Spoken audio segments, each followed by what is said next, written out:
क्या आपने कभी गौर किया है कि कभी कभी तो हम बैठे बैठे ही थक जाते हैं और कभी कभी हम बहुत ज्यादा काम कर लेते हैं और फिर भी हमें थकान महसूस नहीं होती। आप पूरे दिन घर पर बैठे रह सकते हैं, लेकिन पूरे दिन बैठने के बाद जो ऊब पैदा होती है वो हमारे शरीर को निढाल कर देती है, हमें थका देती है। लेकिन वहीं अगर हम कोई खेल खेलते हैं तो हम उसमें खूब भागा दौड़ी करते हैं, खूब शरीर को थकाने की कोशिश करते हैं, लेकिन खेलने के बाद एक चुस्ती महसूस होती है, जैसे शरीर का रोम रोम खेल उठा हो। अगर आप देखें तो ये बात अपने आप में विरोधाभास है। भाई प्राकृतिक रूप से होना तो ऐसा चाहिए कि आदमी जब खेलता है तो उसका शरीर थकता है, इसीलिए खेलने के बाद उसे थकावट महसूस होनी चाहिए। और जब आदमी खाली बैठता है तो वो अपने शरीर को थका ही नहीं रहा, वो तो आराम कर रहा है, तो फिर उसे थकावट क्यों महसूस होती है खाली बैठने में? अगर आप इसका जवाब जानना चाहते हैं तो इसका जवाब है हमारे मन की ऊब।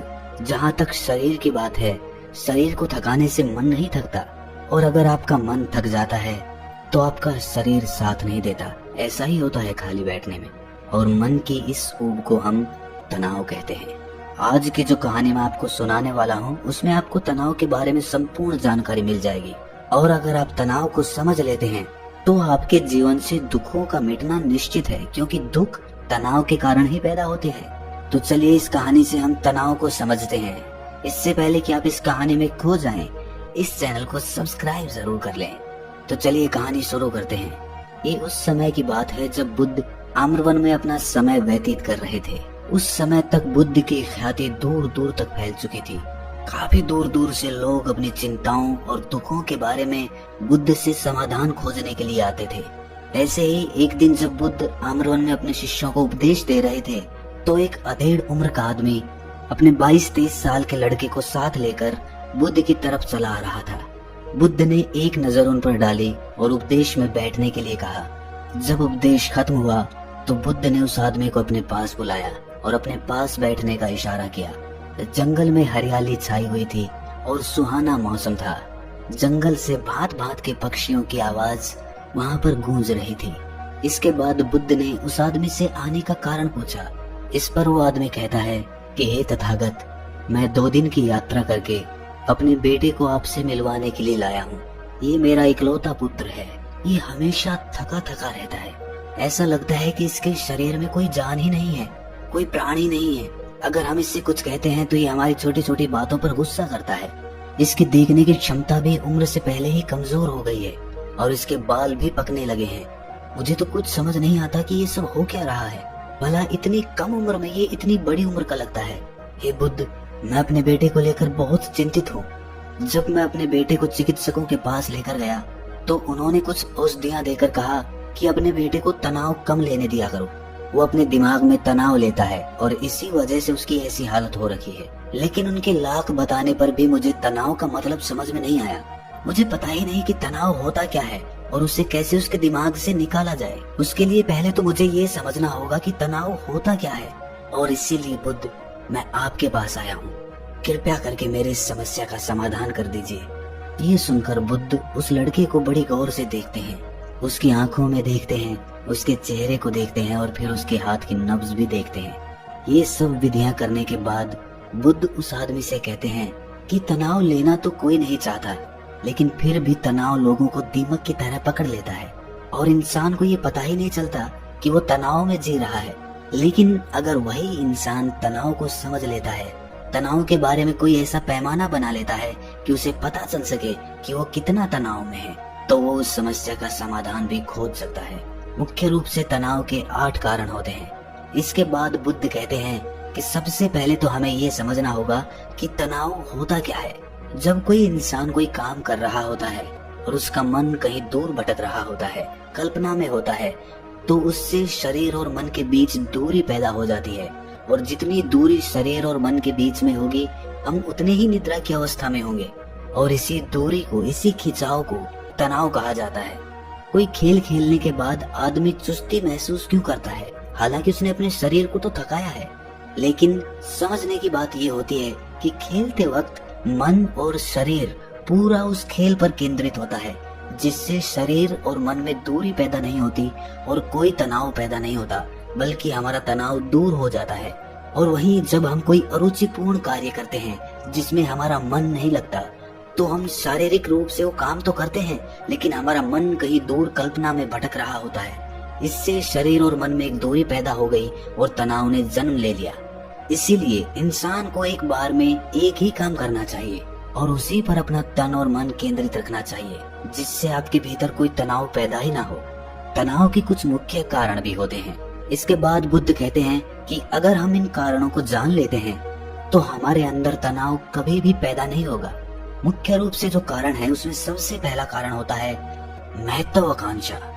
महत्वाकांक्षी होना अच्छी बात होती है, लेकिन कभी आपने गौर किया है कि इंसान के लक्ष्य कभी पूरे ही नहीं होते हैं, क्योंकि इंसान का कोई एक लक्ष्य होता ही नहीं है। जब इंसान एक लक्ष्य को प्राप्त कर लेता है तो दूसरा लक्ष्य स्थापित हो जाता है और इसी तरह वो अपने लक्ष्य को पाने के लिए गोल गोल घूमता रहता है। इसीलिए जो इंसान ज्यादा महत्वाकांक्षी होता है, जिसे बड़े बड़े लक्ष्य प्राप्त करने होते हैं, वो वर्तमान में कभी नहीं जी पाता। उसका मन हमेशा भविष्य की योजनाएं बनाता रहेगा और बस उसका शरीर वर्तमान में होगा, उसका मन भविष्य में होगा, और इन दोनों की दूरी की वजह से उस आदमी में तनाव पैदा हो जाएगा।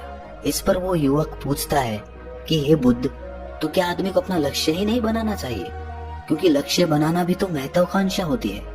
इस पर बुद्ध कहते हैं कि जीवन में कोई लक्ष्य बनाना गलत बात नहीं है। समस्या पैदा तब होती है जब हम पूरे का पूरा ध्यान उस लक्ष्य पर ही लगा देते हैं। आदमी को वर्तमान में जीना आना चाहिए। आप लक्ष्य बनाइए, उनके प्रति निरंतर मेहनत करिए, लेकिन इसके साथ साथ आपके दिमाग में ये ख्याल भी होना चाहिए कि आप अभी वर्तमान में जी रहे हैं। इसके बाद बुद्ध ने तनाव का दूसरा मुख्य कारण बताया, जो कि था ईर्ष्या। बुद्ध ने कहा कि जब आदमी ईर्ष्यापूर्ण या द्वेषपूर्ण हो जाता है तो भी उसका मन सड़ने लगता है। ईर्ष्या आंतरिक घाव होता है। आंतरिक मतलब मन का घाव होता है। शरीर का घाव तो भर जाता है, लेकिन मन का घाव कभी नहीं भरता। इसीलिए इंसान को दूसरे की तरक्की से कभी ईर्ष्या नहीं करनी चाहिए। तनाव का तीसरा मुख्य कारण होता है किसी दूसरे से अपेक्षा।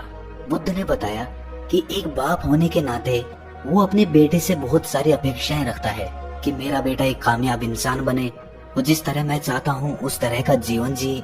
और जब आदमी किसी से अपेक्षा करने लगता है तो कहीं ना कहीं वो अनजाने में खुद के लिए तनाव पैदा कर रहा होता है। जरा सोचिए कि वही बेटा अगर अपने बाप के हिसाब से नहीं चलेगा, वो नहीं बन पाएगा जो उसका बाप चाहता है, तो फिर उसके पिता के मन को तनाव पकड़ लेगा। इसीलिए किसी से भी अपेक्षा नहीं करनी चाहिए, ना ही दूसरे से और ना ही खुद से। इसके बाद तनाव का अगला मुख्य कारण बताते हुए बुद्ध ने कहा कि अरुचिपूर्ण कार्य करने से भी मन में तनाव पैदा होता है। जिस काम में हमारा मन ही नहीं लगता, जिसमें हमारी रुचि ही नहीं है, तो उस काम में हम अपना मन नहीं लगा पाएंगे। हमारा मन कल्पनाओं की उड़ान भरेगा और हमारा शरीर वहीं बैठा रहेगा। इसीलिए दोनों में दूरी पैदा होने की वजह से ये भी तनाव का कारण बन जाता है। इसीलिए आदमी को सिर्फ रुचि के हिसाब से ही कार्य करने चाहिए। इसके बाद बुद्ध ने कहा कि शारीरिक दुख भी तनाव का कारण होता है। जब आदमी को कोई शारीरिक कष्ट होता है तो आदमी का मन उसी बीमारी के बारे में सोचता रहता है, जिससे उसके मन में दुख के विचार पनपते हैं और वहाँ पर तनाव पैदा हो जाता है। ये सुनकर उस आदमी ने कहा कि हे बुद्ध, शारीरिक दुख तो किसी को भी आ सकता है, तो क्या वो आदमी हमेशा तनाव में ही जिएगा? इसका जवाब देते हुए बुद्ध कहते हैं कि ये बात ख्याल करने की होती है कि हमारा जीवन दुखों का आगार है। जैसे जैसे हमारी उम्र बढ़ती है वैसे वैसे बीमारियां आती हैं, दुख आते हैं और एक दिन मौत भी आती ही है। तो बीमारियां जीवन का अभिन्न हिस्सा हैं। किसी में वो समय से पहले आती है तो किसी में बाद में आती है। और जब इंसान का मन इसके बारे में समझने लगेगा तो वो अपनी बीमारी के बारे में सोचकर ज्यादा तनाव नहीं लेगा, क्योंकि वो जीवन का एक अभिन्न हिस्सा है। और इसके लिए आदमी को शारीरिक रूप से भी अभ्यास करते रहना चाहिए ताकि उसका शरीर लंबे समय तक स्वस्थ बना रह सके। और ये भी जान लो, तनाव का एक मुख्य कारण होता है अपनी योजनाओं को समझने के लिए वक्त न देना। कुछ इंसानों के मन में कोई ख्याल पनपता है और वो उस पर बिना सोचे समझे कार्य करना शुरू कर देते हैं, और जब उस काम में उन्हें नाकामयाबी मिलती है तो वो तनाव से भर जाते हैं, क्योंकि उन्होंने वो काम शुरू करने से पहले उसके बारे में पूरी जानकारी नहीं ली थी। आदमी को कोई भी योजना बनाते वक्त उसके बुरे परिणाम के बारे में सबसे पहले सोचना चाहिए। हमें ये सोचना चाहिए कि अगर ये योजना कामयाब नहीं हुई तो फिर मैं क्या करूँगा। और इसीलिए अपनी योजनाओं को समझने के लिए पूर्ण वक्त देना, पूरा वक्त देना, ताकि भविष्य में उस काम के प्रति कोई तनाव पैदा ही ना हो। और सबसे आखिरी कारण जो तनाव का होता है वो होता है ज्यादा सोचना। निरंतर सोचते रहना भी एक बीमारी होती है और इसको दूर करने के लिए आदमी को नित्य प्राणायाम और ध्यान करना चाहिए। ये सुनकर उस आदमी ने हाथ जोड़ते हुए बुद्ध से पूछा कि हे बुद्ध, मेरा बेटा तो अभी मात्र 23 साल का है और उसमें इतनी समझ भी नहीं है कि वो इतनी सारी बातों का एक साथ अनुसरण कर सके।